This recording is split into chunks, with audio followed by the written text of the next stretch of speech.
প্রতিদিন সকালে আমরা ঘুম থেকে উঠেই প্রথমে আমাদের মোবাইল ফোনের নেটটা বা ওয়াইফাইটা অন করি, আর সঙ্গে সঙ্গে অনেকগুলো গুড মর্নিং মেসেজেস আসতে থাকে। আমরাও তাদের গুড মর্নিং মেসেজেস পাঠাই। প্রসঙ্গ সেটা নয়, আমি যখন সকালে ঘুম থেকে উঠে প্রথমে ওয়াইফাইটা অন করি, আমি আগে থেকেই জানি কারা অলরেডি আমায় গুড মর্নিং উইশেস করে রেখেছে। বছরের 12 মাস 365 দিন তারা একই টাইমে আমাকে গুড মর্নিং উইশ করে।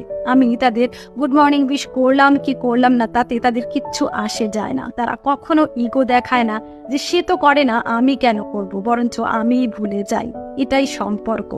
অ্যাকচুয়ালি এই মানুষগুলোরই যখন গুড মর্নিং মেসেজ আসে না কোনোদিন, তখন হয়তো আমরা তাদের ফোন করি, যাদের সাথে সারা দিনে বা সারা মাসে কখনো কথা হয় না, কিন্তু একদিন সেই গুড মর্নিং মেসেজটা না আসলে তাদের জন্য চিন্তা হয়। অ্যাকচুয়ালি আমরা সবাই একই রকম ভাবে রিয়্যাক্ট করতে পারি না, কিন্তু তার মানে এটা নয় যে আমরা তাদের জন্য কেয়ার